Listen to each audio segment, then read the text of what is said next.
यासाठी काही वेगळे करायचे नाही. जे काही मी तुला सांगितले आहे तेच जगत राहा, साक्षी भावाने, समर्पण भावाने, सेवा भावाने. हळूहळू तुला कळेल की तुझ्या आत जो मी आहे तो पातळ होत चालला आहे. जशी मिठाची बाहुली समुद्राची खोली मोजायला जाते आणि स्वतःच समुद्रात विरघळून समुद्ररूप होते, त्याचप्रमाणे तू माझ्या भक्तीच्या, माझ्या ज्ञानाच्या सागरात डुबकी मारत राहा. एक दिवस असा येईल की तू उरणारच नाहीस, फक्त मीच असेन. त्या दिवशी तुझ्या डोळ्यांतून मीच पाहीन, त्या दिवशी तुझ्या वाणीतून मीच बोलेन, त्या दिवशी तुझ्या हातांनी मीच सेवा करेन. तो तुझ्या मानवी जीवनाचा सर्वोच्च क्षण असेल. तीच खरी मुक्ती आहे, तोच खरा मोक्ष आहे. लेकरा, हा मार्ग लांबचा आणि कठीण वाटू शकतो, पण घाबरू नकोस. या मार्गावरचा प्रत्येक दगड मी स्वतः उचलून बाजूला ठेवेन. तुझ्या प्रत्येक पावलासोबत माझे पाऊल असेल. जर तू अडखळलास तर मी तुला माझ्या हातांनी सावरून धरेन. तू फक्त एकच गोष्ट कर, माझ्यावर अढळ, निशंक विश्वास ठेव. तुझ्या विश्वासाची दोरी घट्ट धरून ठेव. मी तुला या भवसागरातून नक्कीच पार नेईन. आता जा, शांत मनाने, निर्भय होऊन आणि प्रेमळ हृदयाने तुझ्या जीवनाला सामोरं जा. तू एकटा नाहीस हे कधीही विसरू नकोस. या विश्वाचा स्वामी, तुझा स्वामी, सदैव तुझ्या सोबत आहे. जेव्हा तू सकाळी डोळे उघडशील तेव्हा मी सूर्याच्या किरणांच्या रूपात तुला शुभ सकाळ म्हणेन. जेव्हा तू रात्री डोळे मिटशील तेव्हा मी चंद्राच्या शीतलतेच्या रूपात तुला माझ्या कुशीत घेईन. तुझ्या प्रत्येक श्वासामध्ये आणि प्रत्येक ठोक्यामध्ये माझाच वास आहे. भिऊ नकोस, मी तुझ्या पाठीशी आहे आणि तुझ्या आतही अनंत काळासाठी.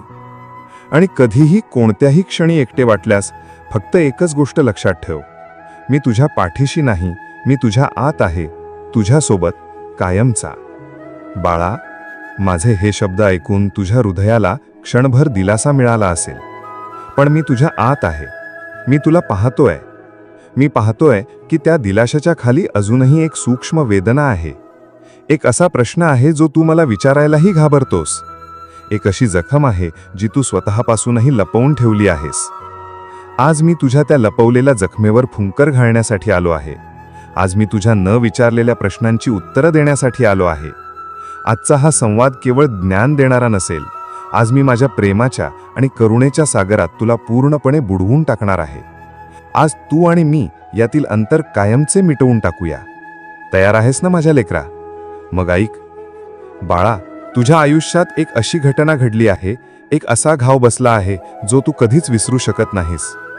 तो घाव इतका खोल आहे की त्याची खपली कधीच भरली नाही. जेव्हा जेव्हा तू आनंदी होण्याचा प्रयत्न करतोस तेव्हा तेव्हा ती जखम ठणकू लागते आणि तुझा आनंद हिरावून घेते. तू मला नेहमी विचारतोस, स्वामी तुम्ही सर्व काही बरे करू शकता, मग ही एक जखम का बरी करत नाही? तुम्ही हा काटा माझ्या हृदयातून का उपटून टाकत नाही? ऐक माझ्या नडे लेकरू, ती जखम नाही, ते एक द्वार आहे. ते एक पवित्र द्वार आहे जे मी स्वतःच तुझ्यासाठी उघडं ठेवलं आहे. ज्या दिवशी तुझ्यावर तो आघात झाला त्या दिवशी तुझं हृदय 1000 तुकड्यांमध्ये विखुरलं होतं. त्या दिवशी तुझा मीपणा, तुझा अहंकार, तुझा आत्मविश्वास सगळं काही तुटून गेलं होतं.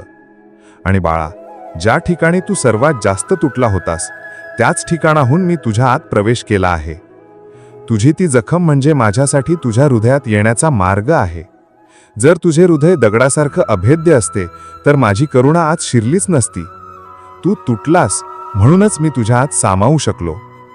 बासरीला जेव्हा छिद्र पाडली जातात तेव्हा तिला वेदना होत असतील, पण त्या छिद्रांशिवाय तिच्यातून मधुर सूर कसे निघतील?